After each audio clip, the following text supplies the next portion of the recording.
নমস্কার।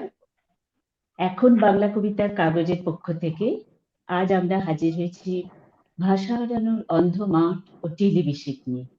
আজকের অতিথি আমাদের দুই প্রিয় কবি কৌশিক চক্রবর্তী ও সব্যসাচী হাজরা। এখনের পক্ষ নমস্কার। থেকে তোমাদের স্বাগত জানাই। কৌশিকের গান দিয়ে শুরু হোক আমাদের অনুষ্ঠান। কৌশিক।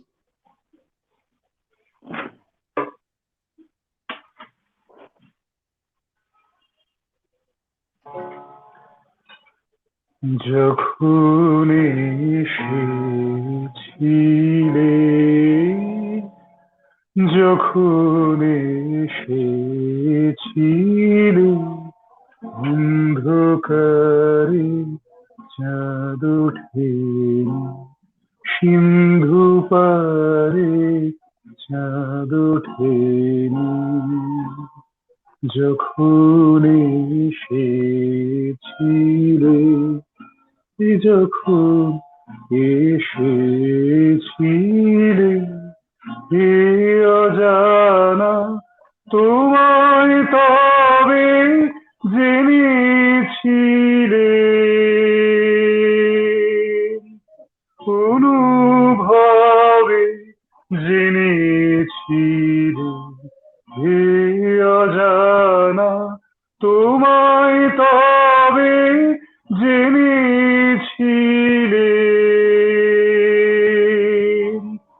অনুভবে জেনেছিলে। জানি তোমার পরশ খানি বেজেছিল প্রাণের তারে, যখন এসেছিলে, যখন এসেছিলে। তুমি গেলে যখন একলা চলে, চাঁদ উঠেছে রাতের কোলে, চাঁদ উঠেছে। তুমি গেলে যখন, তখন দেখি পথের কাছে মালা তোমার পড়ে আছে, মালা তোমার বুঝেছিলে, অনুমানে এ কণ্ঠহার দিলে কারে, যখন এসেছিলে, যখন এসেছিলে।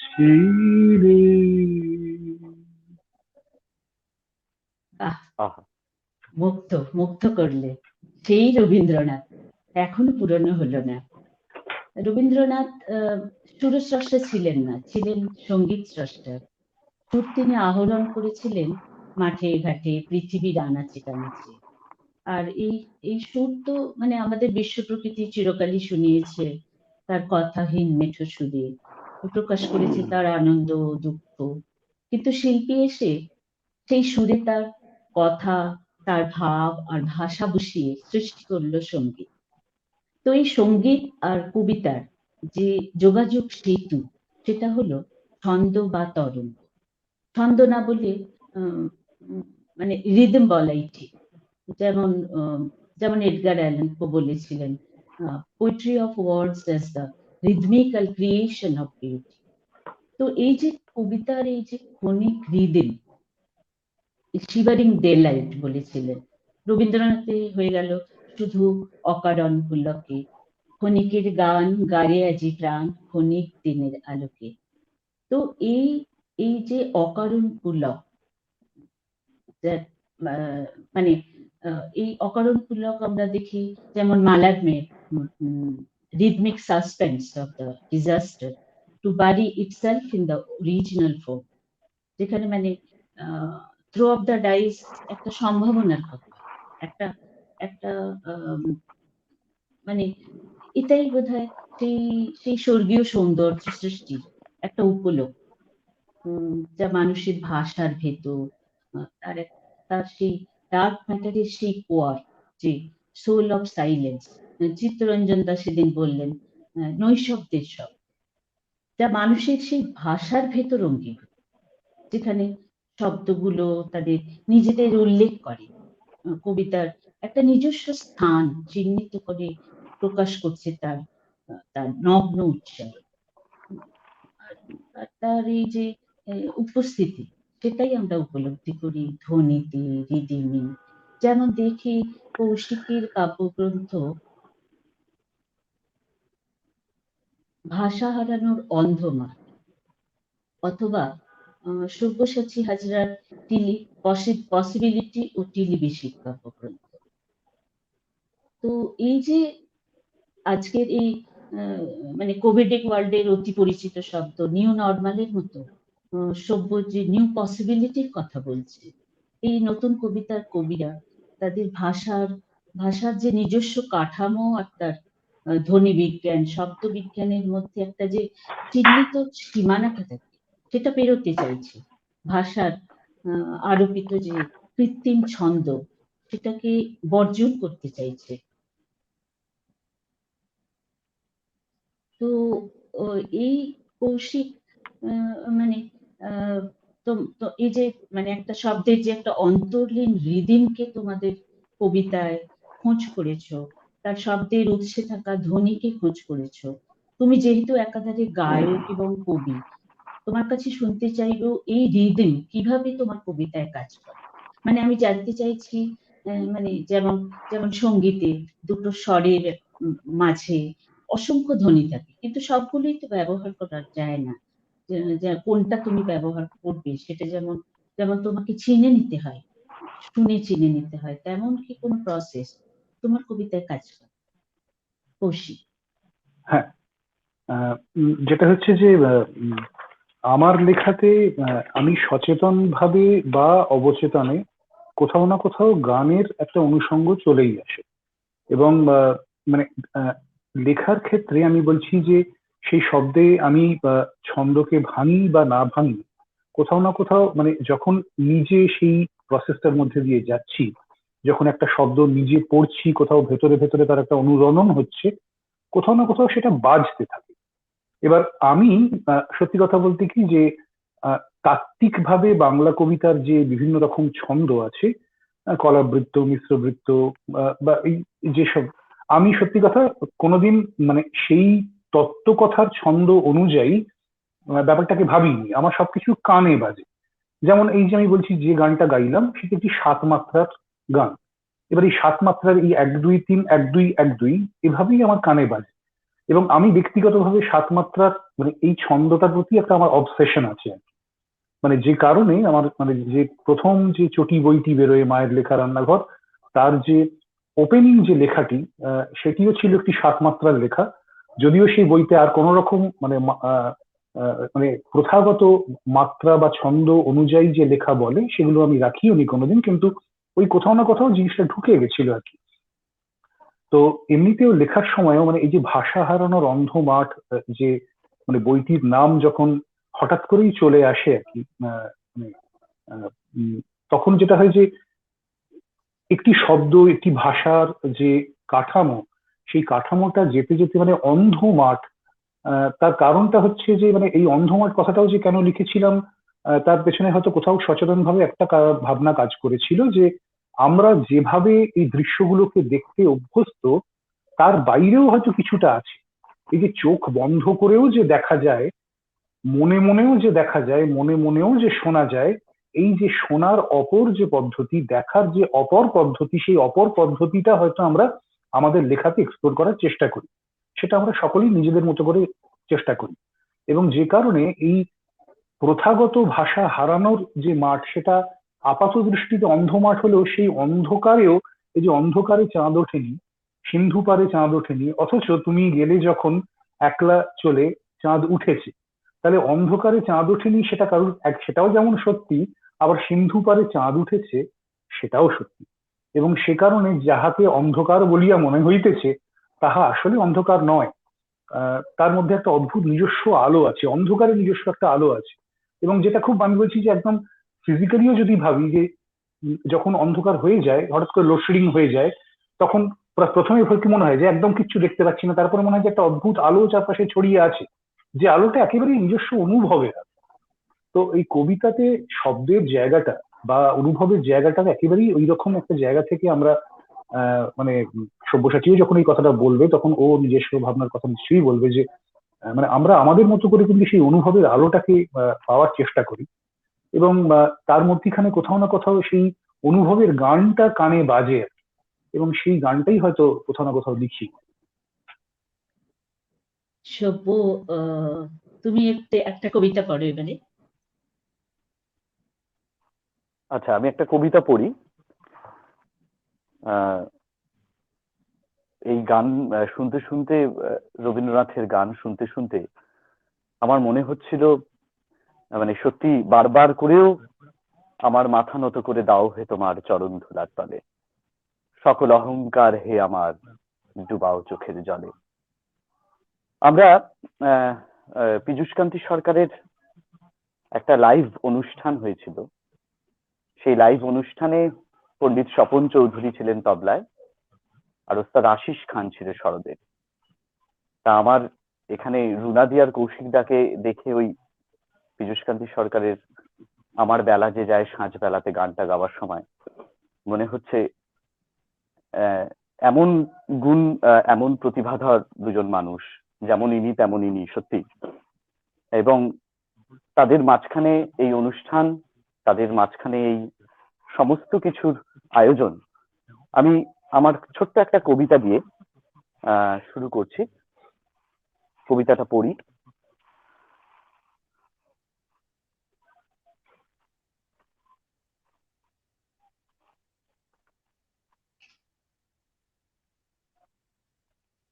কবিতার নাম হচ্ছে ফগারু। আমার মেয়ে বুধাশয় এনেছে, আতঙ্ক আনেনি।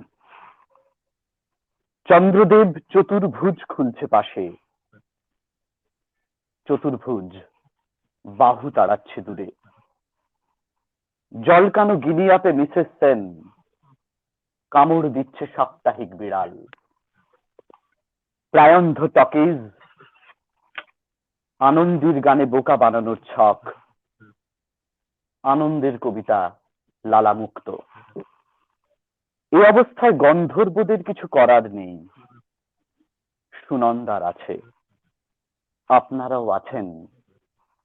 কি রাগিনী বাজালে হৃদয়ে, টয়ের টিকি টান মারেন রেশমি পাড়ার বোন। বৃষ্টি পড়ুক তোতনের ঘরে, ফগারু শিখুক ভুলবে তাল।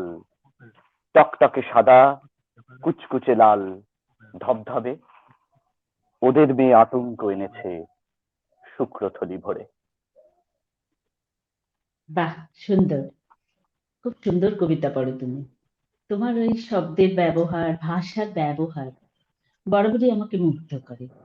তো এই ভাষা কি? অভিধানের শব্দ ভাষা নয়, তাদের প্রয়োগ পদ্ধতিকেই ভাষা বলে।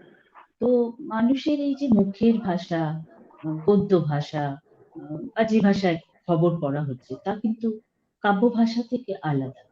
তো একটা কবিতা লেখা হলো, মানে রচনা হলো, কিন্তু কিন্তু সেই রচনাটা কবিতা নয়। এটা এটা একটু ধাঁধার মতো। মানে আমি বলতে চাইছি, টেক্সটে যে শব্দগুলো থাকে তার বাইরে থাকে পরিচিত বৈজ্ঞানিক ভাষার অতীত একটা ভাষা, যা কবির ভাবনার ভাষা, যাকে সে কখনো হুবহু লিখতে পারে না। তো আবার বারিন ঘোষাল সে বললেন ওই ভাবনাই কবিতা। কিন্তু কিন্তু এই যে ভাবনার ভাষা, সেটা কি কবির মানে সেটা কবির দখলে থাকলেও তার বশে থাকে না। দখলে মানে দখলে থাকে কারণ কারণ সেই তার কবির শিক্ষা, তার চেতনার পরিসীমা, তার তার যে সামাজিক সংস্কার বলো বা রাজনৈতিক শিক্ষা, তার অর্থনৈতিক ক্ষমতা, কিংবা তার এই যে মানে তার কল্পনা, তার স্বপ্ন, তার মানসিক যে প্রবণতা, আর আর সবচেয়ে যেটা মোস্ট ইম্পর্টেন্ট সেটা হচ্ছে তার তার চারপাশে তার প্রকৃতির সঙ্গে, তার মানুষের সঙ্গে তার প্রতিক্রিয়া। তো এইগুলোর উপর নির্ভর করে তার কাব্য ভাষা, যেটা নিয়ে তোমার পরীক্ষা নিরীক্ষা। অথচ আমার মনে হয় মানে এই সীমাটা তুমি টের পাও না, কারণ এই কাব্য ভাষাটা তোমার বশে নেই। এটা নির্ভর করছে সম্পূর্ণভাবে পাঠকের শিক্ষা দীক্ষা ভিক্ষার। তো কবির কবিতা রচনা রচনারই একটা অঙ্গ, এমনটাই মনে করা হয়েছিল। মানে তার ভাষা ব্যবহারের, তার শব্দবিধি, সেই পরিসরের মধ্যেই থাকে কবিতাটা। তো যে শব্দ বা ভাষা ব্যবহার হয়েছে, তার বাইরে যে কবিতার একটা অন্যতর ভাষা আছে, এটা এটা মানে ভাবতে পারা যায় না। তো এই যে রচনার মধ্যে শব্দ পরিসরে কবিতাকে স্থাপন করার চেষ্টা, এই ইন্টারটেক্সচুয়ালিটি, একমুখী চলন থেকেই, একমুখী চলনটা তুমি পেরোবার চেষ্টা থেকেই পসিবিলিটি টেলিভিসিক হয়ে উঠছে। তো এই যে সৃষ্টি অভিমুখী একটা অনাসৃষ্টি বলবো, সেই অনাসৃষ্টির সম্ভাবনা নিয়ে তুমি কাজ করেছো। তো এই নিয়ে তুমি যদি কিছু বলো। কৌশিকদার সূত্র ধরেই বলি, খুব ভালো, মানে একদম অন্যরকম প্রশ্ন। কৌশিকদার সূত্র ধরেই বলি, কৌশিকদা এইমাত্র অন্ধকারের আলোর কথা বলছিল, এবং আমরা জানি যে আমাদের অতি পরিচিত বিজ্ঞানী, সেও গ্রামের অন্ধকারে সেই আকাশের তারার কথাই বারবার বলেছে। আকাশের তারার ঔজ্জ্বল্য অন্ধকারে যতটা বাড়ে, আমরা শহরে বা এই নাগরিক আলোয় বসে তা দেখতে পাই না, সত্যি সেভাবে দেখতে পাই না। মানুষের যে কোনো শিল্পের ক্ষেত্রেই, যে কোনো সৃষ্টির ক্ষেত্রেই স্পার্ক একটা বড় বিষয়। স্পার্ক খুব সূক্ষ্মভাবে হলেও বিষয়কে ছুঁয়ে থাকে, কিন্তু একজন কবি বিষয়ের কবিতা লিখবেন কিনা সেটা তার সম্পূর্ণ নিজস্ব পছন্দের জায়গা। আমি কোনোদিন সেভাবে বিষয়ের কবিতা লিখতে চাইনি।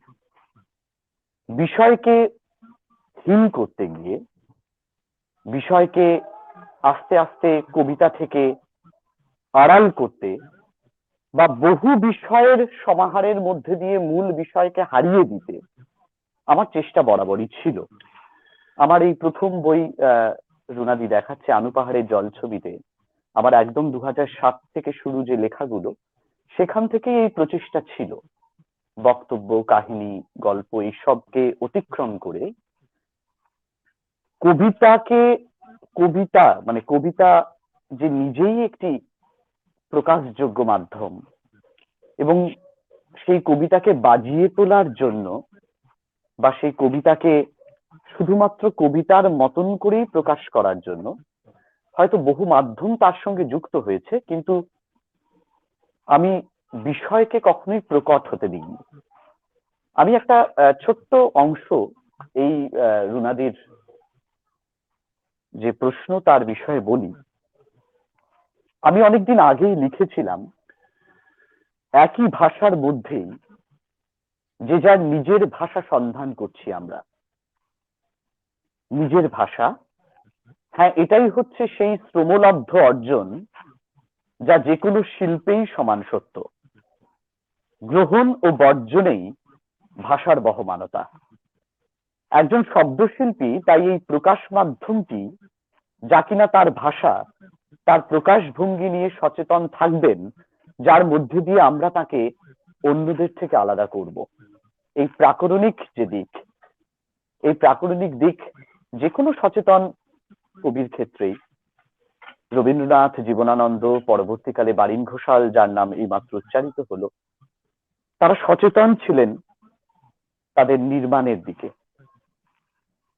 শব্দ থেকে আরেক শব্দে পৌঁছানোর পথ আমি সেভাবেই সন্ধান করেছি। Word to sound, sound to word.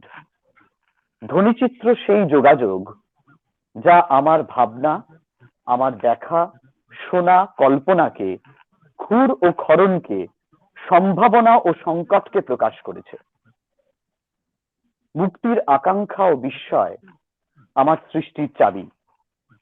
জায়মান সেই সজীবতা ভাষা প্রাণে বাজুক, এই আমার চাওয়া। আমি একটি শব্দ ব্যবহার করি, একটি গদ্য লিখতেও সদ্য ব্যবহার করেছি। শব্দটা হচ্ছে ধ্বনিলিক। শব্দটা ইঙ্গিতবাহী। ভাস্কর্য তৈরি করার মতোই এগিয়ে যাওয়া সেই ক্ষত ও নিরাময়কে সচেতন ভাবেই আমি লুকোই না, শিল্পের গায়ে তাকে লাগিয়ে রাখি। তাই ভাষাকে আঙ্গিক দিতে আমি ভীষণভাবে সচেতন। সে কারণেই একটা কবিতা লিখতে সময় লাগে অনেক। কবিতা লেখা আমার কাছে শিল্প, তাকে সেই পর্যায়ে নিয়ে যেতে চাই ভাবনা, ভাষা ও নির্মাণে। যারাই ভিন্ন রাস্তায় হাঁটতে চেয়েছেন, ভাষা সম্পর্কিত সচেতনতা তারাই প্রয়োজন মনে করেছেন। সম্ভাবনা বাঁচিয়ে রাখে শিল্পীকে, দৃশ্য ও শ্রাব্যকে স্পন্দন দিতে আমি আমার ভাষা সন্ধান চালিয়ে গেছি গভীরভাবে। আজও তার বাঁক এবং বাঁক নিয়ে নিরন্তর চিন্তা করি। লেখার আনন্দই এই পথ চলা, পথ খোলা ও পথের খেলা খেলতে খেলতে। আমার মনে হয় সেখানেই ইন্টারটেক্সচুয়ালিটির বিষয়টা উঠে আসে। শব্দ সংস্থাপন এবং শব্দ প্লেসমেন্ট একজন কবির, একজন লেখকের ভীষণ ভাবে প্রয়োজনীয়। আমরা আর 5 জনের থেকে তাকে আলাদা করি সেই জায়গা থেকেই। সেখানে সে ছুতমার্গিতাকে বর্জন করে কিভাবে কবিতা লেখা হবে তার পদ্ধতি এবং প্রাকরণিক যে দিক, সেটাকে সে অবলম্বন করবে অত্যন্ত সচেতন ভাবে। এখানেই সে নির্মাণ শিল্পী, ভাবুক এবং তার সাথে সাথে নির্মাণ শিল্পী। এখানেই সে আর 5 জন স্বভাব কবির থেকে আলাদাভাবে নিজেকে প্রকাশ করবে। আমার এটাই মনে হয় রুনাদি। সুন্দর বললে। এবারে তাহলে কৌশিক এর একটা কবিতা শুনি। কৌশিক প্লিজ। এই লেখাটা একটা সিরিজের একটা অংশ। সিরিজটার নাম ছিল যে যেখানে বারান্দার গায়ে নিজস্বী গুলো ঝুঁকে আছে। তো তার একটা লেখা পড়ি। তোমাদের নামের গা জড়িয়ে ধরতে ভালো লাগে। অনেক উৎসবের পর যখন বসবার জায়গা থেকে আর উত্তাপ বেরোয় না কোনো, তখন সিঁড়ি দিয়ে সুতো ছড়িয়ে দিতে ইচ্ছে করে। খালি লাটিম অধ্যুষিত নির্জনতা, ধরা যাক তার নাম কেউ পারাপার রাখলো, গায়ে হালকা চাদর বিছিয়ে দিল লোডশেডিং এর। এক একটা রাতে লোভ পাল্টে পাল্টে যায়। চাঁদের ধার দিয়ে মনোবেদনার বাক্স নিয়ে কে যেন চলে যায় যমজ শব্দে। আরেকটা পড়ো প্লিজ।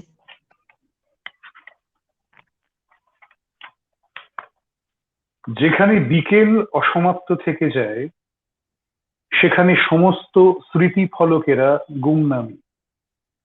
কুয়াশা মাখা নদী ঠিক স্থির বসে আছে, কাউকে না কাউকে পড়ানোর আছে। কাদের ফিসফাস মাঝে মাঝে স্কেল পাল্টে ঢুকে পড়তে চায় অপারের হাওয়া বাড়িতে। এইমাত্র আরো একা হয়ে গেল কেউ কেউ, এইমাত্র শেষ নৌকো ছেড়ে গেল স্টপেজ। মনে আছে সেইবার উপসংহারের 3 পৃষ্ঠা আগেই বৃষ্টি নেমেছিল। যতক্ষণ না পরের মুহূর্তটুকু পাওয়া যায়, ততক্ষণ ঘুম বা খেলাধুলো সবটাই ছায়াপুতুলের বিস্তৃতি।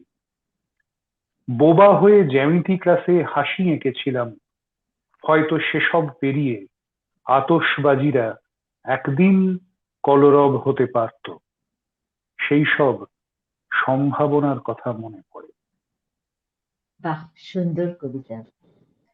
তো এই বাংলা কবিতা সৎ সমালোচনার অভাবে পিছিয়ে আছে। এর বিরুদ্ধে এই প্রতিপন্ন হবার বিরুদ্ধে কলম ধরেছিলেন বারীন ঘোষালের। আর বর্তমানে সভ্য তৈরি করছে সমালোচনার এক নতুন শিরোনাম, পার্টম্যানিয়া।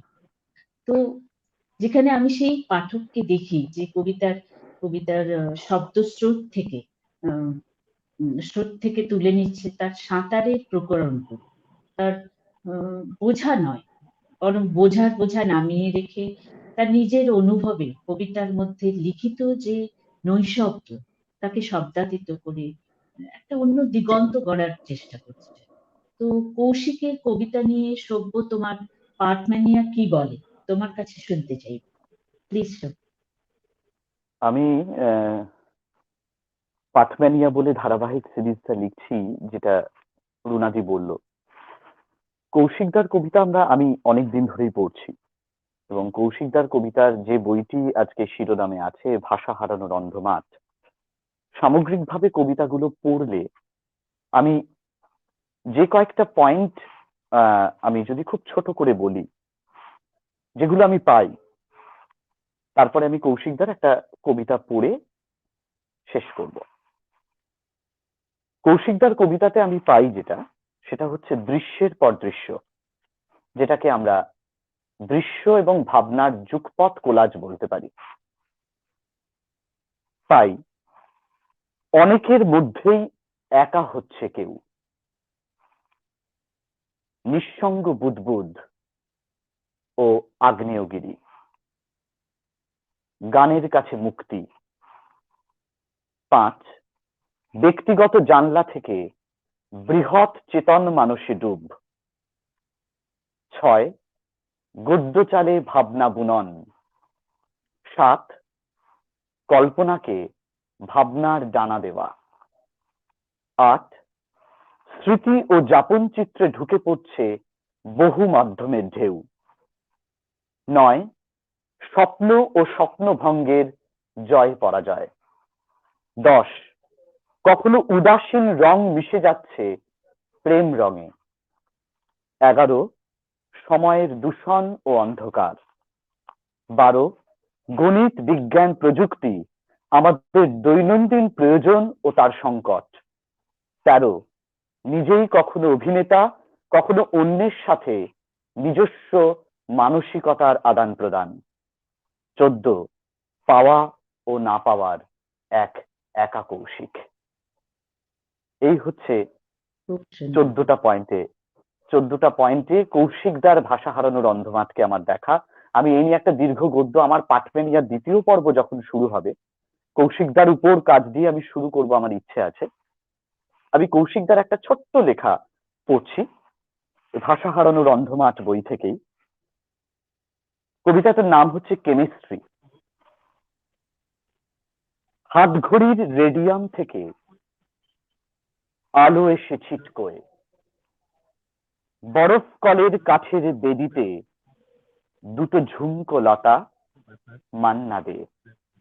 টিভির পর্দার গায়ে ফুটবল গ্রহের ঋতুমাস, তারও পাশে টেরাকোটার ফুলদানি। এথনিক বই, সিডনির আস্তিন থেকে তুলতুলে লজেন্স দ্বীপ। ঘরে যায় কাঁটার সমকোণ ত্রিভুজের পাপোশ দালানে অ্যাডমিট কার্ডের দেশ। সেও ভুলে যায় কবেকার বাগানে এসে কফি ফুল তুলে রাখতে হতো মাটির দাওয়াতে।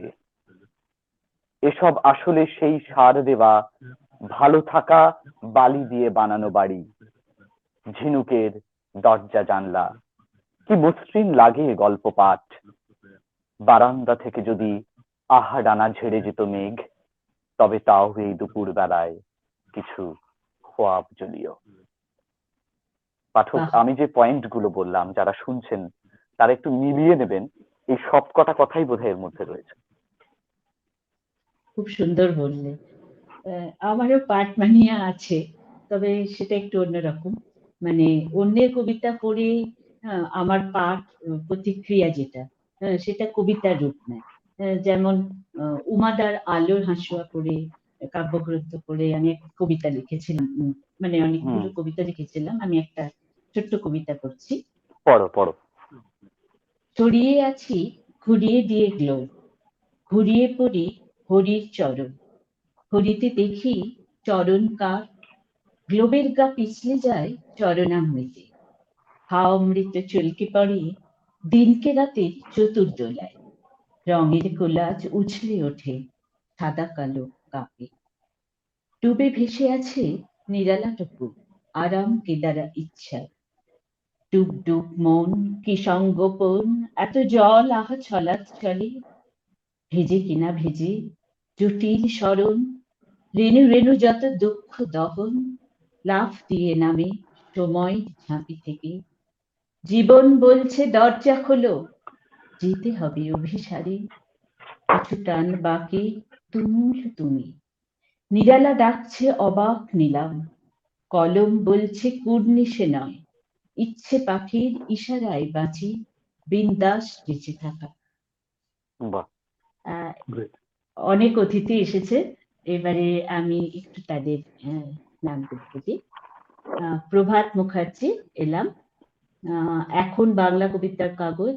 আজকের অনুষ্ঠানে উপস্থিত আমাদের 3 প্রিয় কবিকে এখন বাংলা কবিতার পক্ষ থেকে অনেক অনেক ভালোবাসা এবং শুভেচ্ছা।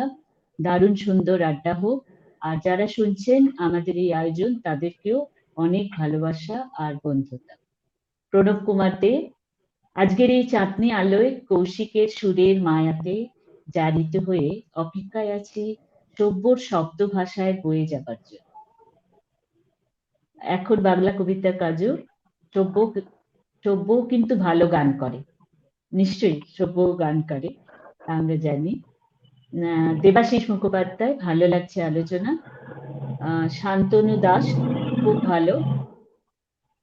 রঞ্জনা বাসু, অন্ধকারের আলো অন্ধ মাঠে যখন জ্যোৎস্না হয়ে ঝরে, তখনই তো কবিতা ফুটে ওঠে।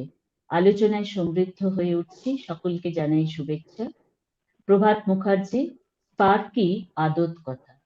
চিত্তরঞ্জন হীরা, অনেক অনেক ভালোবাসা কৌশিক এবং সব্যকে। মিঠু ঘোষ, সুন্দর।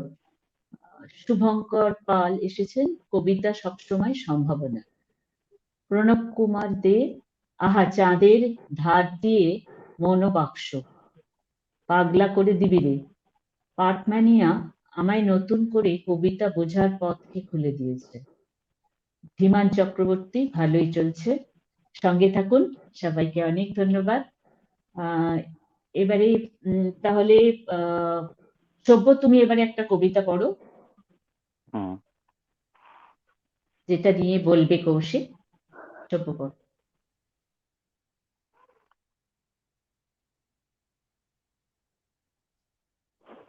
কবিতাটার নাম, আমার ঝরা পাখিদের চেকমেট বই থেকে পড়ছি। কবিতার নাম নিদারুণ। আপনার নিদারুণ পথে কি দারুণ রুনু ঝুনুগুলো, জিটি রোডে ভগবান ছাড়া। ধাতুর জামা দেখি রুদ্র রূপে পুড়ে যায় মচকানোর আগে। 3 গুণের উচ্চারণে পাখি পড়ে নেয় শ্রীরুদ্রম চামাকম, নুলিয়া তুলে নেয় ধরা পাখিদের। তলাহুতলে নমধ্বনির তমভাগ আকাশ ঝুলিয়া যায়। মূর্ত বিমূর্ত বাংলা পথের লিঙ্গপথ জুটে যাচ্ছে অবস্থার নটরাজ। আমার দরুন শতবাহু মানুষের বিগত বাহু জটালোভ, সবুজের কাঁধে নীল অথবা লোকে আসি, ঝরতে ঝরতে মানুষে আসি। কেনার সময় মানুষ ফেরে না তার ভালোগুলো নিয়ে। জিটি রোড, তুমি কেন ভগবান ছাড়া। রুরু করে টিটি করে আপনার নিদারুণ পথে কি দারুণ রুনুঝুনুগুলো। দারুণ, খুব সুন্দর। এই সব্যর ভাষার এই ল্যাবরেটরিতে শব্দের ডিফরমেশন দেখি, শব্দ উল্টে পাল্টে, কল্প শব্দ, নতুন শব্দ আবিষ্কারের চেষ্টা, যেটা শুরু হয়েছিল প্রণব পালের ভাষা বদলের কবিতায়। আর কৌশিকের কবিতায় থাকে পরিচিত শব্দকেই নতুন ভাবে প্রয়োগ করার পরীক্ষা নিরীক্ষা। মানে আমার মনে হয়েছে, যার শুরুটা করেছিলেন স্বদেশ সেন। কিন্তু কিন্তু কবিতা তো একটা নান্দনিক সৃষ্টি, মানে অসীম আনন্দের উৎস। তো শব্দের অর্থ আর আর তার নিজের আত্মপ্রকাশের মধ্যে সবসময় একটা টানাপোড়েন থাকে। পুরনো চিহ্ন বা বৈশিষ্ট্য বলো, তার যে ছায়াকে অস্বীকার করে তোমরা এই নতুন কবিতার কবি আরো নতুন করে সৃষ্টি করতে চাও, তো তাতেই একজন কবি, সেটাই কবির আনন্দ। তো সব্যর এই যে ভাষার এই ল্যাবরেটরি নিয়ে কৌশিক তুমি যদি কিছু বল। হুম, সব্যসাচী আমার লেখার সূত্র ধরে যে কথাটা বলেছিল যে আমার লেখাতে প্রচুর ছবি থাকে। এবার এই যে মানে কবিতার যে ইন্টারটেক্সচুয়ালিটি বিষয়ে মানে যে আমাদের আলোচনাটা শুরু হলো যখন প্রথমে, যে কবিতার যে অনুভূতি, কবিতার যে অনুভব, সেটা তো নানাভাবে আসে। তো যদি ধরে নিই যে কারুর কবিতাতে সেটা ছবির মাধ্যমে আসছে, ছবির মতন করে আসছে, তাহলে সব্যসাচীর কবিতাতে সেই অনুভূতির কেন্দ্রবিন্দুটা হচ্ছে ধ্বনি। এবং যেটা সবচেয়ে মানে বিশেষভাবে প্রণিধানযোগ্য এক্ষেত্রে, সেটা হচ্ছে যে কবিতা কি করে, এই কবিতাটা কিভাবে পড়তে হবে, তার একটা বড় রেফারেন্স পয়েন্ট হয়তো এটাই যে এই কবিতাটি সব্যসাচী হাজরা নিজে কিভাবে পড়ছেন।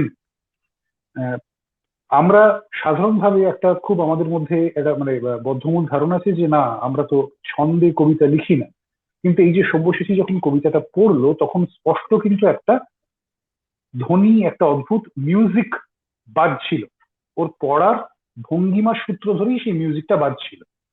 এবং যে কারণে সব্যসাচীর কবিতাতে এই যে যেটা আমি একটা সময় ওকে বলেছিলাম, বা হয়তো আরো বহু মানুষ বলেছেন, যে সাউন্ডস্কেপ যেটাকে আমরা বলি, যে ধ্বনি দিয়ে একটা বড় ক্যানভাস তৈরি করা, সেই ক্যানভাস তৈরি করার একটা মানে দুর্ধর্ষ প্রক্রিয়া, এটা সব্যসাচী খুব সচেতন ভাবে করে। কখনো কখনো সেটা সচেতন ভাবে না করতে চাইলেও ওর প্রসেসের মধ্যেই অবচেতনেই সেটা চলে আসে।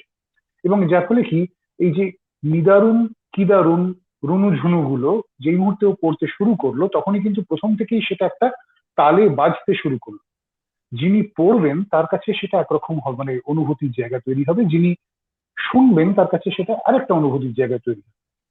এবং আহ যারা সব্যসাচীর কবিতা পড়বেন একটা বড় স্প্যান ধরে, তারা দেখবেন যে এই যে মানে শরদের গত, সেতারের ঝালা, তবলার বোল, এই যে প্রত্যেকটি নিজস্ব কিছু গঠন কাঠামো থাকে, সেই গঠন কাঠামোটাকে কিভাবে লেখার মধ্যে আনা যায়, কিভাবে শব্দের মধ্যে আনা যায়, কিভাবে শব্দের প্রয়োগের মধ্যে আনা যায়। এবং এই যে একটি শব্দ, সেই শব্দ যখন আমরা বললাম বা লেখার চেষ্টা করলাম, সেটা চেনা শব্দ হোক অচেনা শব্দ হোক, তার তো একটা ওই যেটা হচ্ছে যে একটা তো মনের মধ্যে কিছু একটা বাজছে। তো এই মনের মধ্যে বাজার সঙ্গে সঙ্গেও কানে বাজার একটা ব্যাপার থাকে, তার একটা ধ্বনিগত জায়গা থাকে এবং তার একটা রূপগত জায়গা থাকে। সব্যসাচী হাজরা কবি হিসেবে সেই রূপগত জায়গাটি এবং ধ্বনিগত জায়গাটি ভীষণ রকম মানে স্পষ্টভাবে এক্সপ্লোর করেন, এবং সেই এক্সপ্লোর করে তার একটা অদ্ভুত মানে জায়গা তৈরি করে। এবং সেই জায়গা তৈরি করে ফলে যেটা হয় যে কবিতাটা শুধুমাত্র কবিতা থাকে না, এটা যেন মানে অ্যাজ ইফ যেন মনে হয় যে একটা মিউজিক্যাল পিস, যে একটা মিউজিক্যাল পিস, অথচ সেটা আমাদের টিপিক্যাল লিরিক্যাল কবিতা নয়। আমাদের প্রথাগত যে আমরা মিউজিক্যাল পিস, একটা মিউজিক্যাল পোয়েট্রি বলতে যে কথাগুলো এতকাল জানতাম, সে এতকাল জানার জায়গা থেকে সেটা গেল সরে। কিন্তু তা সত্ত্বেও নতুন শব্দ, নতুন ভাবনা, নতুন ধ্বনি দিয়ে সেরকম একটা গান তৈরি হতে পারে। মানে আমার তো মাঝে মাঝে মনে হয় যে যেটা শুনছি সেটা তো আসলে একটা গান। That's a kind of song, a new song that I am listening.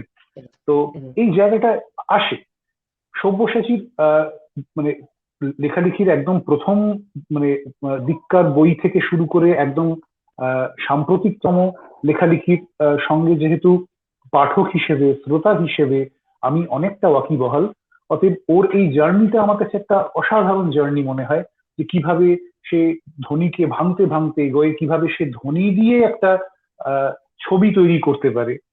এবং যেটা একটা জিনিস যেটা আমি ওকে সব্যসাচীকেও মানে ব্যক্তিগতভাবেও বলেছি, যে প্রথম দিকে সব্যসাচী একেবারেই যাকে বলে নির্মোহ ভাবে, একদম যাকে বলে যে নির্মেদ এক ধরনের ধ্বনি তৈরি করত, নির্মেদ এক ধরনের কবিতা তৈরি করত।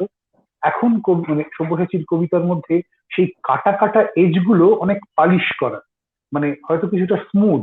এবং এই স্মুথ হওয়ার কারণে আগে যে তবলার বোলগুলো যে ধ্বনি আসতো, এখন তবলার সঙ্গে সঙ্গে কিছুটা মৃদঙ্গ আসে, কিছুটা সঙ্গে টুং করে একটা মন্দিরাও বাজে, এবং যে কারণে সেটা আরো অনেক বেশি সাংগীতিক মনে হয়, আরো অনেক বেশি মনের কাছাকাছি, কানের কাছাকাছি, হৃদয়ের কাছাকাছি বলে আমার মনে হয়। তো মানে যদি এক কথায় বলি তাহলে ধ্বনি বৃষ্টি, মানে মানে একটা সময় মনে হয় যে অজস্র ধ্বনি, অজস্র এই ধরনের মিউজিক দিয়ে মানে যেন একটা বৃষ্টিপাতের মধ্যে দাঁড়িয়ে রয়েছি, এবং সেই বৃষ্টিতে ভেজার যে কি অসীম আনন্দ, সেটা বোধহয় সব্যসাচী হাজরার লেখা পড়লে বোঝা যায় বা লেখা শুনলে বোঝা যায়।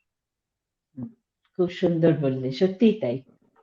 খুব মানে ধ্বনির এটা খুব বেশি ওর কবিতায়, এই রিদমটা। তো এবারে কৌশিক, তোমার উপন্যাসের কথায় আসি। অন্তহীন বেদনা ঋতু। এই যেখানে মানে উপন্যাসের নায়ক নিজেকেই ফিরে দেখতে চায়, মানে একটা অন্য রকমের আত্মানুসন্ধান লেখকেরও পাঠকেরও। তো কবিতা কি তাই নয়? মানে এই যে সার্থক একদিন মানে সার্থক ঔপন্যাসিক হয়েও কবিতা লিখবেন বলে বারিন ঘোষাল উপন্যাস থেকে সরে এসেছিলেন। তো আমি কৌশিককে একজন কবি হিসেবে তোমার উপন্যাস লেখার যে অভিজ্ঞতা, তাই নিয়ে যদি কিছু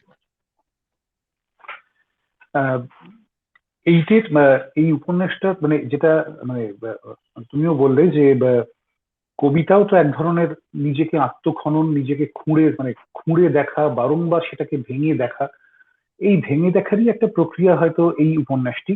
এই উপন্যাসটির একটা মানে আমি লিখতে গিয়ে একটা জিনিস যেটা টের পেয়েছিলাম, মানে ওই সব্যসাচীও সেই কথাটা বলেই দিয়েছে অলরেডি, মানে এই উপন্যাসটি লেখার যদি কেন্দ্রক বলি তাহলে সেটি হচ্ছে একটি গান, খুব পরিচিত গান, এক আকেলা ইস শহর। মানে একটা সময় হতো যে ওই কোনো কোনো গানের নেশায় মানুষ পড়ে যায়, তো তো এটা একটা সময় হতো প্রতিদিন আমি অফিস থেকে ফেরার সময় বাস থেকে নামতাম একটি স্টপেজ, এবং সেখান থেকে প্রায় 10 মিনিট আমাকে হেঁটে আসতে হতো, এবং আমি এই গানটি শুনতে শুনতে আসতাম। তো কোথাও না কোথাও এবার যেটা হয় যে এই যে আমাদের চারপাশের যে মানে শহরটা, সেই শহরের একটা অদ্ভুত চরিত্র আছে। মানে সেটা আমার মনে হয় যে একটা সময় ভাবতাম প্রতি 5 বছর অন্তর অন্তর পাল্টায়, এখন তো দেখি প্রতি 5 মিনিট অন্তর অন্তর বোধহয় পাল্টে।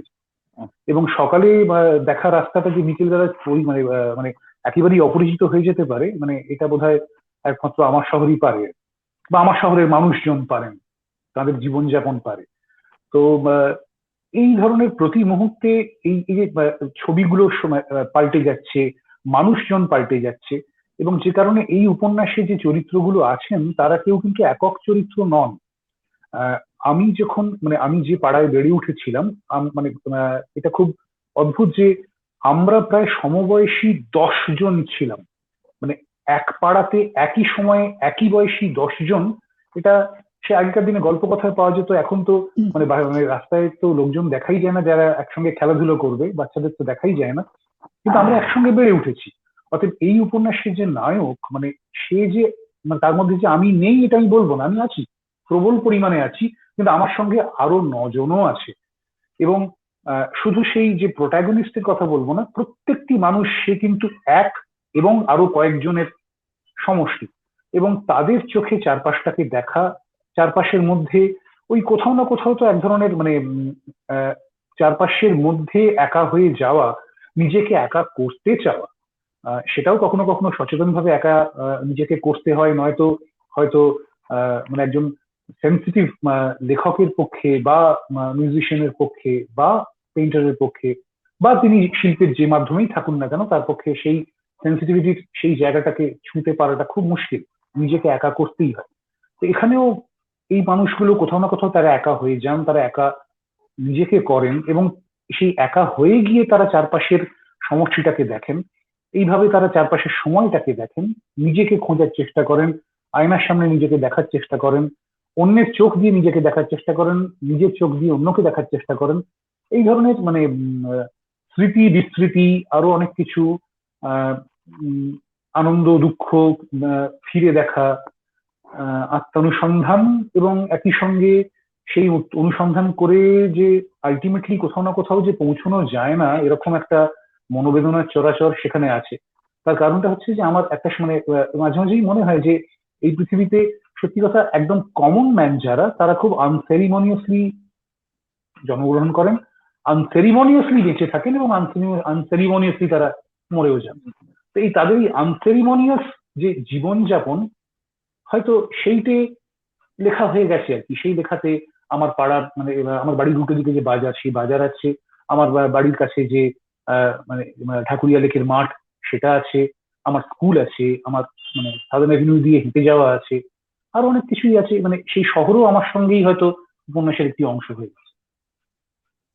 তো এই আমি উপন্যাসটা একটা আমি দুটো একটা কথা মানে শুধু প্রায় হ্যাঁ হ্যাঁ হ্যাঁ এই সূত্রে আমি একটা দুটো কথা বলি। মানে কৌশিকদার অন্তহীন বেদনা ঋতু পাওয়ার পরে আমি যখন পড়ি, এবং তার আগে ম্যানাস্ক্রিপ্টটা যখন আমার কাছে জেরক্স করে দিয়েছিল, তখন আমার পুরোটা পড়া হয়নি, বই আকারে আমার পুরোটা পড়া হয়ে উঠেছে। এবং আমাদের মধ্যে হয় না, আমরা বড় নিজেদের মনকে হয়তো আমাদের পরিসরের বাইরে অনেকটা ছুটিয়ে দিই। কৌশিকদা পরিসরের মধ্যে থেকেছে, এবং এই উপন্যাসটার মধ্যে যে কথাগুলো বললো সবটাই আমাদের পরিসরের মধ্যে, চেনা জানা জগতের মধ্যে চেনা জানা। আমাদের আশপাশে এরকম অসংখ্য কৌশিক চক্রবর্তী এবং তার বন্ধুরা রয়েছে, যেন ওই একার মধ্যে অনেক হয়ে ওঠার একটা প্রচেষ্টা, যেন সেইভাবেই পুরো উপন্যাসটাতেই সেই এক্সপ্লেনেশনটা আছে। এবং আমার মনে হয়েছে কেউ না কেউ হয়তো ওই 10 জনের মধ্যে আমিও হয়তো কেউ।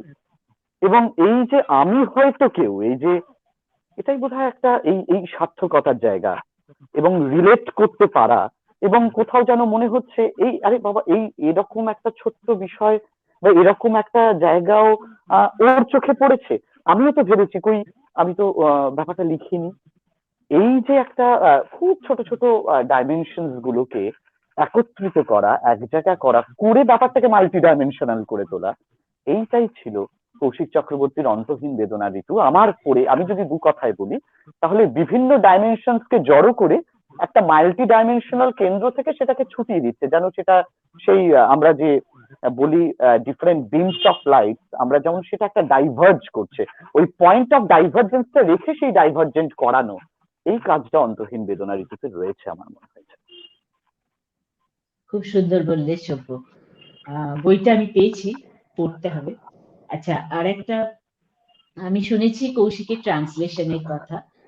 তুমি সব্যর বহু কবিতা গুণে নিয়ে, না। সিলেক্টেড কিছু কবিতা নিয়ে ট্রান্সলেট করেছো। তো আমি আমার মনে হয়, মানে আমিও একজন ট্রান্সলেটার, কিন্তু আমার মনে হয় সব্যর কবিতা ট্রান্সলেট করা খুব শক্ত, যেটা তুমি খুব দক্ষতার সঙ্গে করেছো।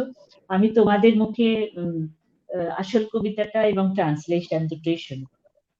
আমি প্লিজ সেই সূত্রে দু একটা কথা একটু শুরুতে খালি বলে দিই রুনাদি। বলো বলো। এটা হচ্ছে প্রায় দীর্ঘ সময় ধরে এই ট্রান্সলেশনের কাজ হয়েছে, এবং আমার ব্যক্তিগতভাবে মনে হয়েছে যে অনুভূতি আমার বাংলা কবিতা, আমার বাংলায় লেখা কবিতাগুলো পড়ে একজন পাঠক পাবেন, তার কোনো অংশে কম সে ট্রান্সলেটেড বা ট্রান্সক্রিয়েটেড যাই বলি না কেন, সেই কবিতাগুলো পাবেন না। মানে পড়ে মানে একই রকম তার একটা অনুভূতি হবে।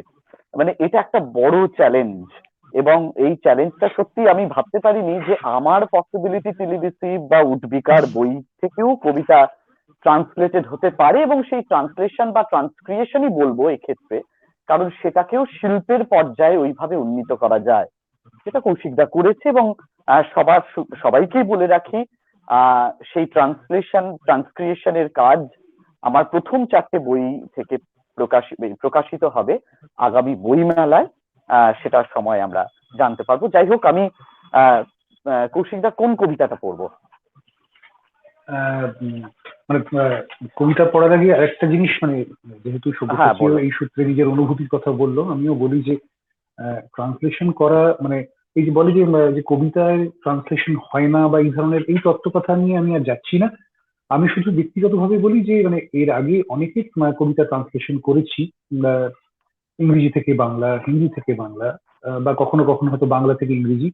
সবসময়ই চেষ্টা করেছি যে সেই মানে কবি যদি ওই ভাষায় লিখতেন তাহলে কি হতো, অতএব নিজেকে কোথাও না কোথাও সেই কবির মতো করে ভাবতে চেষ্টা করা, সেই কবির কবিতার সঙ্গে সঙ্গে তার প্রায় ডায়েরি বা গদ্য অমুক তমুক যত রকম ভাবে লেখা যায় সেই কবির মতো করে একটা জীবনযাপন করা, এক ধরনের ইম্পার্সনিফিকেশনের জায়গাতে নিজেকে নিয়ে যাওয়া, এরকম মানে জীবনে এরকম অনেকের মতন নিজেকে ভাবতে চেষ্টা করেছি।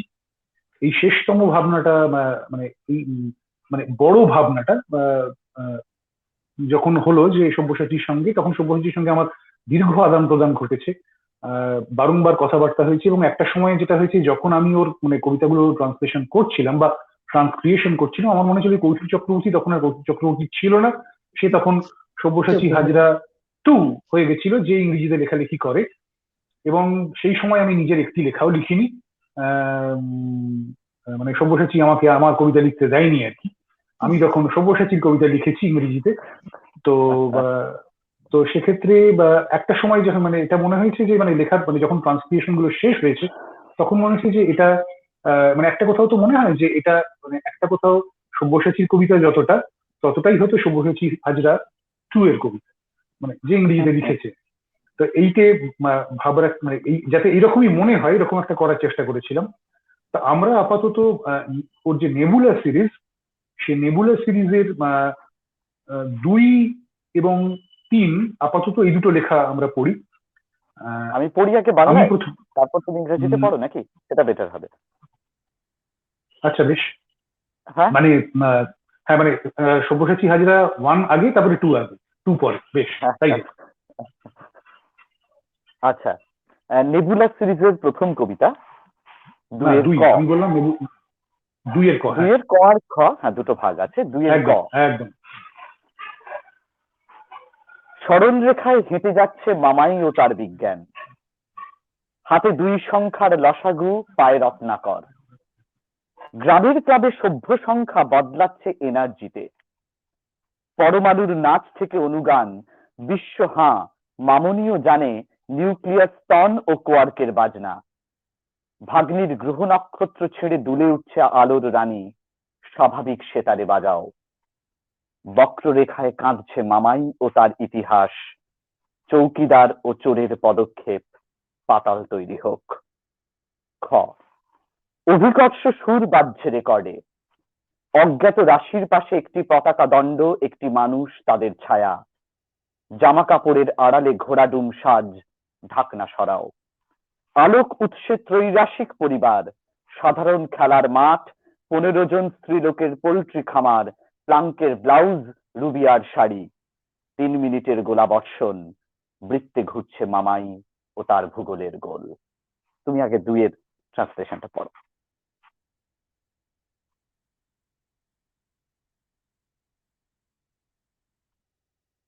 শোনা যাচ্ছে না, কৌশিকটা মিউট করেছে বোধহয়।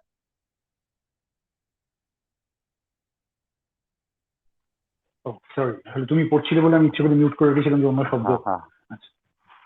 2A. Mamma Mia and her science walks in the straight line, handles 2-digit 8th feet on Robin Hood. County club members change into energy level, micron ballet yields nano music. World is stunned. Baby doll knows this nuclear boobs and quark concert. Niece's galaxy tears apart. Sways the Lumina Queen. Play your natural guitar. Mamma Mia and her history cries in a crooked line. Footsteps of this janitor and the thief. Let it be. Help. Kha ba beej. Record plays the gravity. A flagstaff by the side of the unknown number. A human being, their shadows beyond the apparel's a twiddle-do attire remove this lid. A trinary family at the source of the light. Simple playground, poultry farm of 15 women, planks blouse, rubia voile, 3-minute bombardment. Mamma Mia and her geography graph moves in a graphical thick. 3. স্লোগানে একাধিক ব্যক্তি ও স্ব মূলধনে বিবাহ বদল। পদার্থের মনে সম্প্রসারিত গাছ, পদার্থের মনে সম্প্রচারিত গাছ। মজার কথায় আসি, শক্তির পুঁটুলি খুলে রা রা রা রা রা রা রিং। একদিন রাজার মুকুটে সোনার উপর অনুপাত কাঁচা আমের কাছাকাছি। হাসপাতালে রুগী, নার্স, ডাক্তার হুবহু একই স্পিন। পুরুষের স্ত্রীশক্তি পেরোচ্ছে দরজায়, অঠ শব্দ। উদ্ভ্রান্তের জাদুঘরে সুপারনোভার ক্যানাইন, 122টা জাহাজ, নেকড়ের লক্ষ্যে দেবতার গ্রাস। এখন গল্লু ছোবল মেরেছে, গল্লু ক্লিক করেছে পাশের পাড়াতে। 3. Multi-persons in slogans and change of self-marital, trees transfusion in matter's mind. Let's have fun. Force opens its box. Tra-la-la-la-la tring. One day, gold in the king's crown. Ratio of silver tends to raw mango. Hospitalized patient, nurse, doctor, all the same spin. A masculine's femino power crosses over the doors. A to Z words. The supernova canine in Perplex Museum, 122 ships. Gods devour targets the wolf, and now Grisman grizzles, Clickman clicks in the neighborhood nearby. Wonderful, খুব ভালো translation. আমরা আমাদের সময় শেষের দিকে দর্শকদের কথা একটু বলে নিই। স্বপন রায় জয়েন করেছেন। খুব ভালো আলোচনা হচ্ছে। Great going the original and the translation, kudos. Pranab Kumar De, আহা কি ভালো যুগলবন্দি। স্বপন রায় লিখছেন, ratio of silver tends to র ম্যাঙ্গোস, সুপার। আশিস সরকার, বাহ অসাধারণ অনুবাদ। বোধহয় দুজন একই ভাষা, সংস্কৃতি, মানুষ বলি এত কাছাকাছি পৌঁছানো সম্ভব হলো, ধন্যবাদ। তো দর্শকদের সবাইকে অসংখ্য ধন্যবাদ জানাই, যাদের ছাড়া আজকের অনুষ্ঠান অসম্পূর্ণ রয়ে যেত। তো আমাদের অনুষ্ঠান শেষ হবে আবার কৌশিকের গান দিয়ে। কৌশিক প্লিজ। এখন যে গানটা শোনাবো, মানে শুরু করেছিলাম মোটামুটি 7 মাত্রার গান দিয়ে, এটাও একটি 7 মাত্রারই গান, কিন্তু এই গানটা আগে কখনো মানে সেই অর্থে খুব কম লোকই শুনেছেন, কারণ এটা আমার নিজের বানানো একটা গান, তো সেটাই শোনাই। এই গানটার নাম মন কেমনের খাম।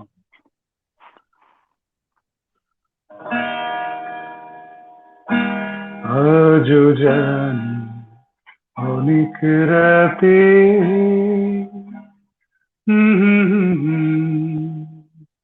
আজও জানি অনেক রাতে খুলবি একা মন কেমনের খাম। এই গানটা দিয়েই তাকে না হয় সাজিয়ে দিলাম, এই গানটা দিয়েই তাকে না হয় সাজিয়ে দিলাম। বানিয়ে বলা কথার তোড়ে পদ্য লেখা ফানুষ ওড়ে, বিকেল হলে শহর লেখে হারানো ডাকনাম। আজকে যখন গল্প আসে কেউ রয়েছে বুকের পাশে, আলোর মালায় সাজলো কেমন একলা তারা গ্রাম।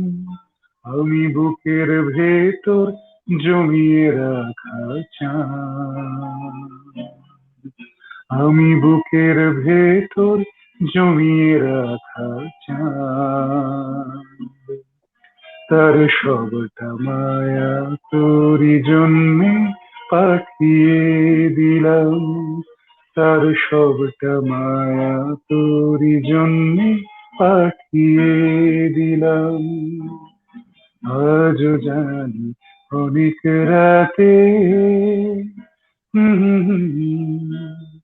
হারিয়ে যাওয়া রঙিন চাবি খুঁজতে নাচে ফিরে পাবি, দোসর হবে ধূসর হওয়া রূপলি অ্যালবাম। জানিয়াছি শালোর কাছে বুকে তবু কান্না আছে, কখন থেকে নদীর দুপাড় ভাঙছে অবিরাম। এই জমিয়ে রাখা সব অভিমান আজ, এই জমিয়ে রাখা সব অভিমান আজ। আমি বৃষ্টি করে তোরই জন্যে ভাসিয়ে দিলাম, আমি তোরই জন্যে বৃষ্টি করে পাঠিয়ে দিলাম। আজও জানি অনেক রাতে খুলবি একা মন কেমন খাম। এই গানটা দিয়ে তাকে না হয় সাজিয়ে দিলাম, এই গানটা দিয়ে তাকে না হয় সাজিয়ে দিলাম। আজও জানি অনেক রাতে, আজও জানি অনেক রাতে, আজও জানি অনেক রাতে।